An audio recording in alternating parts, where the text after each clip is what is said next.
Oh, 7 years, 7 months, and 24 days. Now, if you look at it, okay, March 4th, let's go to May 4th, oh, of 2011. Um, I got back to my grandmother's house on oh my gosh, look, May 4th of 2011.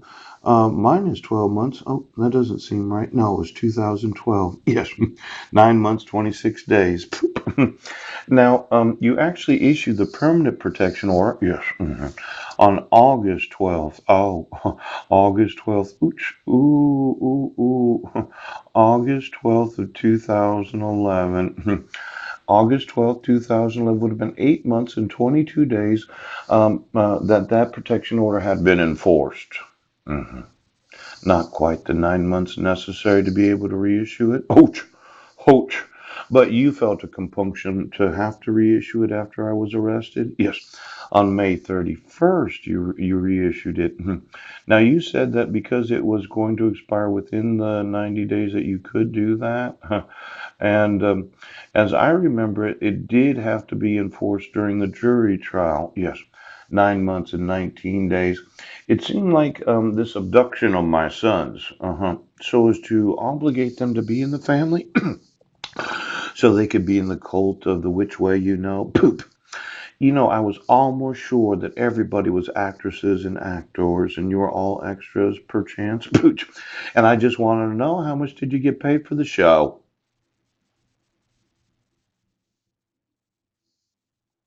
How much did you get paid?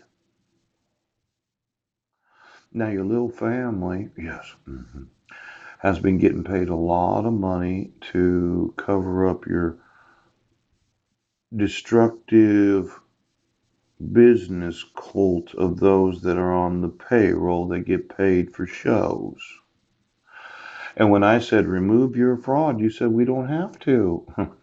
But if I were a sheriff, you'd admit the exculpatory evidence.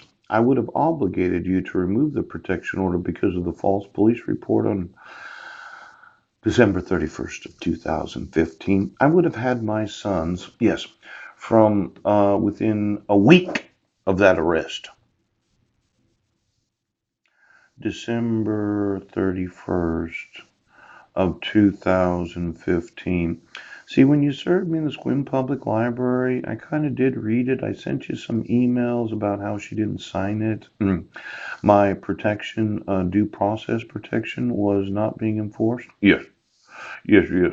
And that you issued it for 10 years. And you thought you were so fucking smart, Brent. December 31st of 2015. 3 years and 7 months now. Oh, this is a negative number. Pooh. December 31st of 2015. A false police report where you wouldn't admit the exculpatory evidence. Yes. And you've refused to acknowledge my rights as a father. Well, you had a little article in the Peninsula Daily News about Brady versus Maryland. Yes.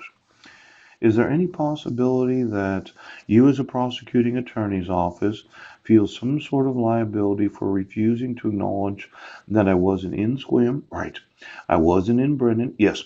And that I can sue the police department right now. I can sue every fucking cop in Port Angeles that has any knowledge of this.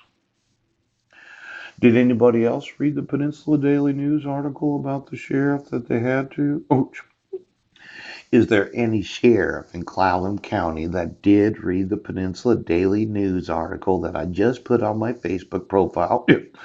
Where they do know that the prosecutor had to because of the Supreme Court ruling. Now, every fucking one of you can be sued right now. Now, I know you said he can't sue us, but I sure the fuck can. So maybe the deputy or the undersheriff, Ron Peregrine, Pooch, or maybe Ron Summers, yes, or Brian King, yes, or maybe the deputy chief of police right now. Maybe every fucking one of you can just do what the law says. Did you read the article about the Supreme Court ruling Brady versus Maryland and how the